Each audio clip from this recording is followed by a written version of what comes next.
Hi there, I'm Monitor Denny of the London School of Capoeira, and this is a short presentation that I've put together about Masters of Capoeira. Now, Capoeira is an art form which is intractably linked to and links people with practice.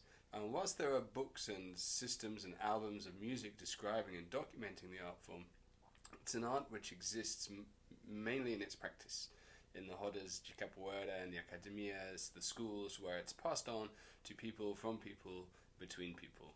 It is an oral history, a practice knowledge, and an embodied culture. It has at times in the past been illegal, secretive, cloaked in mystery, essential for survival. The journey from those closed and often deadly times to our own era of movement, music, expression, and joy has been guided by a set of lineages of extraordinary people, Mestres de Capoeira. Now, a mestre is no mere teacher, and I should know that, being a mere teacher myself. A mestre is a guide. They are a guru. They are one who is able to draw from their own seemingly fathomless well to show you exactly what you need to be shown at exactly the right moment. And it's a lifetime's commitment to embody mastery of not just movement, but of music and history and culture, whilst maintaining a vision for what you know to be true of the art. And yet, for all the seemingly superhuman attributes that many of these mestres of capoeira show, they are all, in fact, human beings.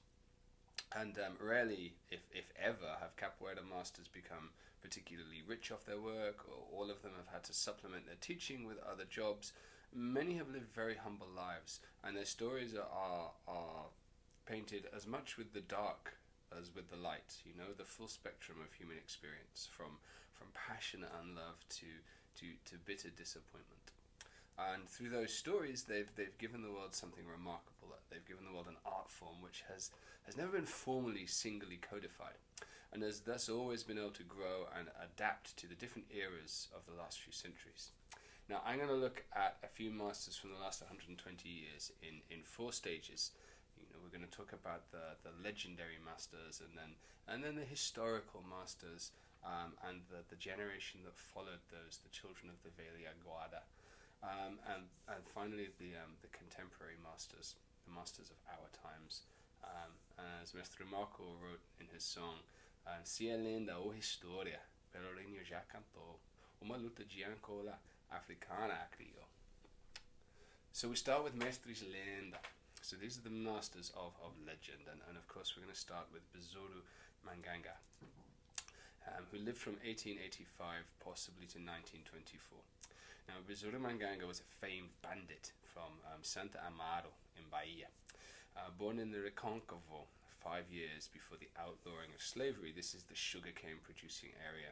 Life was hard, and Manuel Henrique Pereira, as he was born, learned capoeira from an elderly African man on the Recôncavo, Chio Alipio. He became a folk hero. He fought with police. There are several records of him being arrested. His story was told through sort of newsletter magazines, which were very popular in Brazil at the time, telling of his deeds in daring do, breaking into a police station to retrieve a confiscated berimbau, amongst other things. He was also known as Besouro Codagior, and he was not the only person practicing capoeira at the time, of course. For decades, it was the way of rebels and people considered to be against the state, bandits, desperados to some, heroes and protectors to others. Capoeira was outlawed, and the punishments were mutilations, imprisonment. They were very severe. So the ability to fight, for one man to fight as though he were a gang, to move so unpredictably that he seemed to dodge bullets or even transform himself into an animal, such as a beetle, to fly away from danger, seem impossible, but who knows how a master of capoeira would have been perceived in those pre-media times. Besouro was known to carry pachua, which are sacred charms, to gain corpo fechado, which is a closed body, impervious to harm.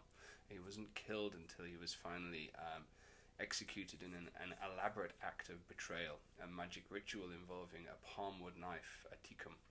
He's known to have had one student who we shall meet in a moment, although he would have played with many capoeiristas in Bahia in the early 20th century. And there are others he must undoubtedly have met, names which draw the imagination, Iolo, Boko de Shiri, and Dozy Homens. Now, Maria Dozy Homens was a Bahian street fighter. She was a hellraiser. She was a female fighter. Said she, under her name, Maria Dozy Homens, said she knocked out or possibly even killed 12 policemen who had tried to arrest her. Not a huge amount is known about her. One of my colleague students, Daniela, explained in her talk recently that the history of women in capoeira is less well documented. These were very patriarchal times. Legend has it that Maria Dozy Homens knew and played with Besouro Manganga, and she's probably a different historical person to Maria Felipe, who was a 19th century freedom fighter and rebel. And Maria Felipe, although she was skilled in battle, she was unlikely to have been a capoeirista. Nor was Maria Dozy Homens likely to have been Maria Salome, who was a comrade of Mestre Pastinha, or Maria Homem, who was another Maria, who is said to have killed a mere one policeman who tried to arrest her for drunkenness. Nor is she likely to have been Dona Maria de Camboatá. So, you know, as we say, mas se tantas as Marias, minha mãe não sei que eu quero saber. So we move on to Mestres de História, the Velha Guarda. So these are the historical masters of the sort of golden age of capoeira, when capoeira came out of the shadows and into the mainstream of Brazil. So we start with Mestre Cobrinha Verde, who lived from 1908 to 1983, so he was alive in our lifetime, or certainly in my lifetime. He was a student of Besouro Manganga, said to be his only student, and he was a person who shared much of the information we have on Besouro Manganga's life. In fact, he was Besouro's cousin, and he was a renowned master of capoeira in the 20th century. He probably also played a new Maria Dozy Homens, and he was famous for his game of Santa Maria, where the players play with knives in their toes. Now, often those rodas were fought for money, but Cobrinha Verde always played and taught capoeira for free, which is what he'd been instructed to do by Besouro Manganga. And he would secretly return any money that people tricked him into taking for his work. He had learnt similar magic rituals to his cousin from the African Baianos of the Recôncavo, and he likely knew and played with Mestre Pastinha at times in Bahia, and possibly also with a Mestre Bispo, who we'll meet later. And along with Mestre Traía and Mestre Gato, he recorded one of the great capoeira albums of the 1960s. So that brings us to Mestre Olívio Bispo, or Mestre Olimpio Bispo. We're not sure when he was born, but he lived till 1972. And it's not known for sure, but it's possible that he was also a student of Besouro Manganga. He was certainly playing capoeira in Bahia at the same time as Cobrinha Verde and possibly as Besouro Manganga. But he moved to Santos at some point.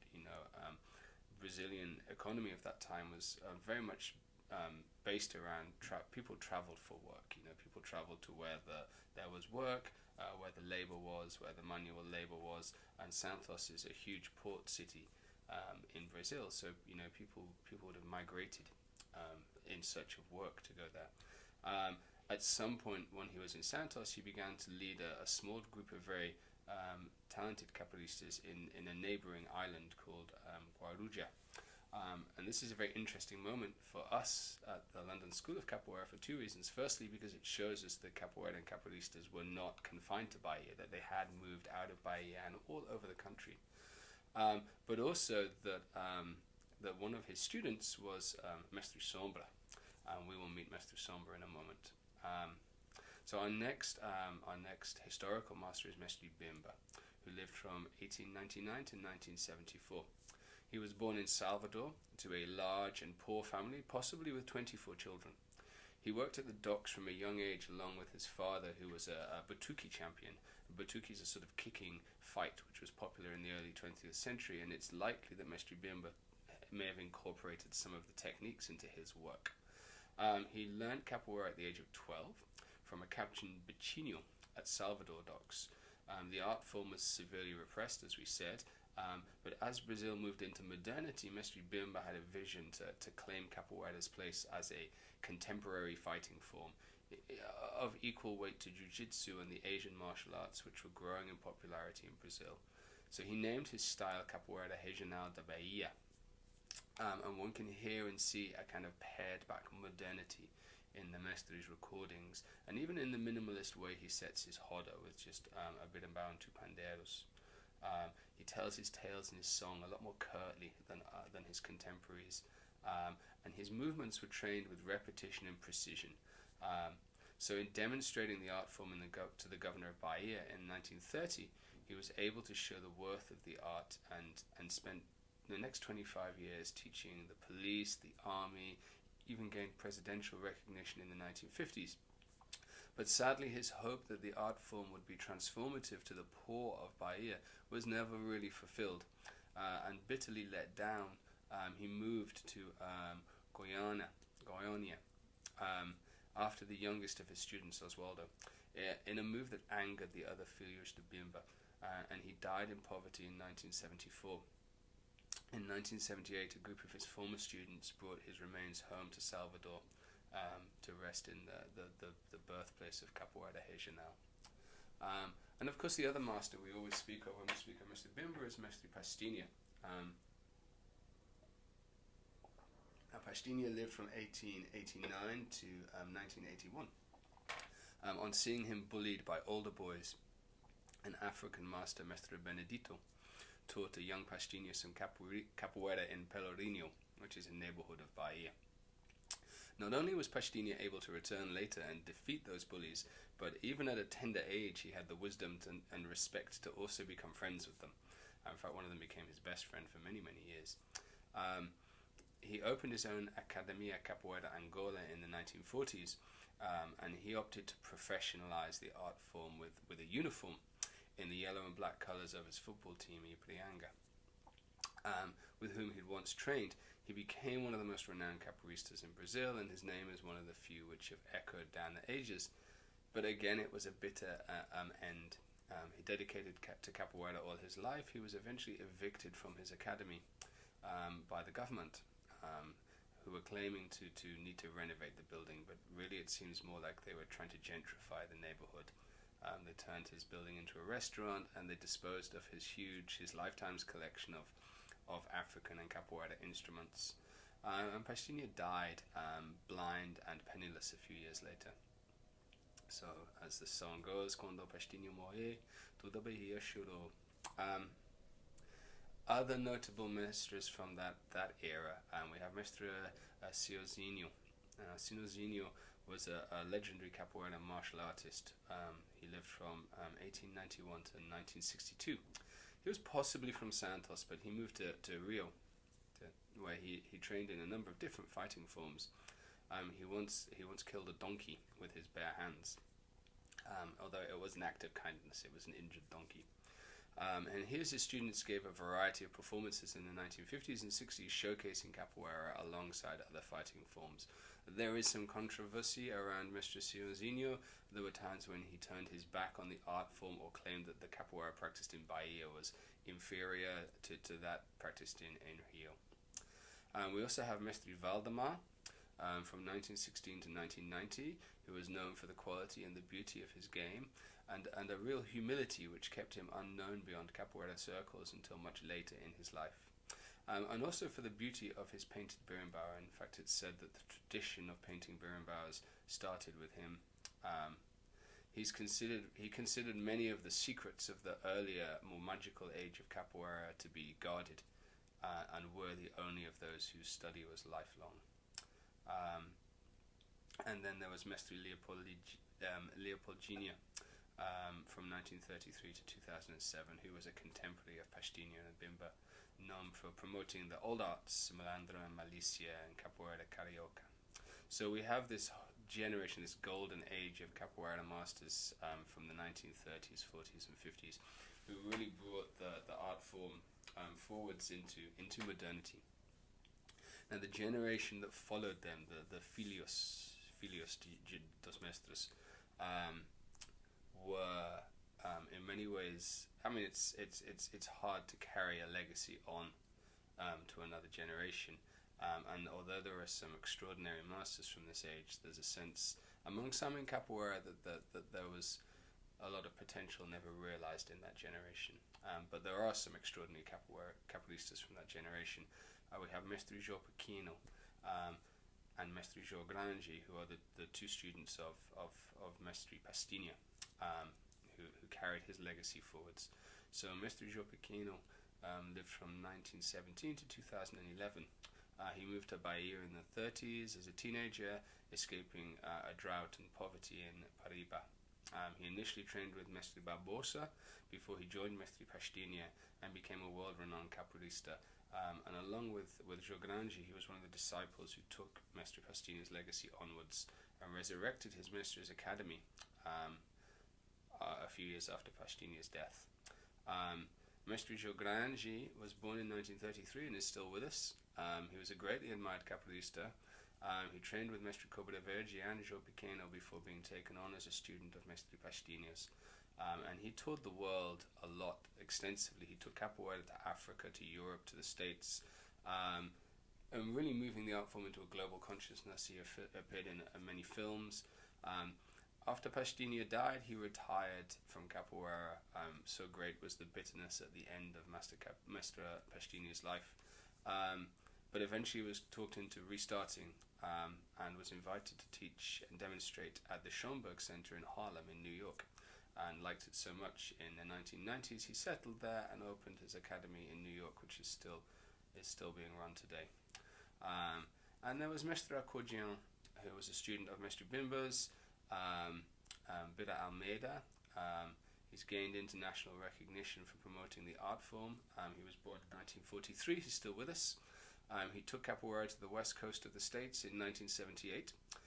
His music albums are very beautiful, complex, and an interesting take on the music of capoeira. He's written a number of books on capoeira as well, and at the age of 70 he cycled from Berkeley in California all the way to Salvador in Bahia, raising awareness for a street kid capoeira project. And then there's Mestre Ernesto Capoeira, who was born in 1946, and he was a student of Mestre Leopold Jr. He appeared in films such as Kodaji O and has researched and written extensively on capoeira. And finally, from this generation of capoeiristas, we have Mestre Sombra, who was born in 1941. So Mestre Sombra obviously has a very special place in the hearts of all of us from the London School of Capoeira. He first learned capoeira on the streets of Santa Rosa de Lima, playing with friends. He said the movements came from inside. He didn't know he was doing capoeira until a family member told him so. But he also encountered African elders who shared some of the art form with him. But it wasn't until he came to Santos and met Mestre Bispo on Guarujá Island next to Santos and joined Mestre Bispo's small group of capoeiras who played street rodas famed for their beauty. And eventually Mestre Bispo entrusted the group to Mestre Sombra, and after a couple of false starts, the Associação de Capoeira Zumbi was formed, which later moved to the center of Santos and became the Associação de Capoeira Senzala de Santos, where the legend is Somos várias expressões do mesmo rosto. We're all various expressions of the same face. And this describes the Capoeira of Senzala, where we have the school becoming a hub for some of the most incredible capoeiristas of the late 70s, the 80s, and the 90s, famous across Brazil, and also a departure point fitting for Santos being a port city for another great diaspora, another great spreading of the art form around the world. So Mestre Sombra is a very deep thinker on how the ethics of the game teach us about life. I recall he was once asked how it felt to be in Europe, sharing his art form with former colonial nations, and he said that the roda there's no difference between us. He said, other than he was on a comfy chair and we were sat on the floor. In the same roda, he said something which has always stuck with me. He said, I may just be a grain of sand in the Sahara, but one day I might blow in your eye. And I think that sums up Mestre Sombra for me very much. And so that brings us to the Mestres Contemporaneano. So the Mestres of our current age, our contemporary masters, and I'm going to focus on this group of masters who've come from Senzala de Santos or have come from Santos, because Mestre Sombra graduated a large number of very influential and famous capoeiristas, And at the LSC, we've had the pleasure of meeting and learning from many of them. There's Mestre Valcino, who sadly passed away in 2019, Mestre Prada, Mestre Beijoflor, Mestre Adriano, Mestre Paulinho, Mestre Valgier, and of course the LSC's own Mestre Silvia and Mestre Marco. So I'll talk about them in a minute, but I just want to mention another master of that generation, who is Mestre Laminia, who lived from 1964 to 2005. He was a student of Mestre Kelsey Jamora and later of Mestre Limo of Santos. He visited Senzala on occasions and worked with the LSC when he was based in Switzerland, and I think this shows how very carefully our masters look to bring the right people to share this art with us. They don't just bring them exclusively from Mestre Sombra students, they bring capoeiristas who they think will speak to us in an interesting way. I sadly never got to meet Mestre Laminia, but when I listen to his albums, his recordings, and when I watch videos of his game, he just seems like a giant of a man with a giant heart, a giant voice, and a giant game. And the stories people tell of him make you realize he was a much loved man. His line from one of his songs, "Minha capoeira é antiga," always speaks volumes to me. And so to my own masters, Mestre Silvia and Mestre Marco. They're the most important masters in my capoeira journey. And it is unique to have two masters, when either one of them would be a leading light of their generation. And their songs, just like Mestre Laminia's, they sound as though they could have been sung for centuries. They sometimes sound as though Mestre Besouro and Maria Doze Holmans could have played along to their songs. The training style they've developed has taken the game from the streets of Brazil to meet the complex needs of 21st century London, and they've maintained this incredible space at Leeds Place for over 20 years. And so the stories from Mestre Silvia carrying Birdenbaus on the number 7 bus to take London's first capoeira classes in the late 1980s, through Mestre Marco's incredible odyssey across Europe to get here in the 90s, which sowed the seeds of the European Senzala de Santos network, really, to the shows and tours which they did, which reached thousands, and the adverts which reached millions. There's an entire project on the 35-year history of the London School of Capoeira, which is not this project. So for now, I just offer my humble thanks to my masters for the gifts which they've so generously shared with me, and observe that it's entirely fitting that the story of masters, which begins with Besouro Manganga and an ancient magic, should continue today with something as modern yet as magical as the work that Mestre Silvia and Mestre Marco bring to Capoeira. Thank you.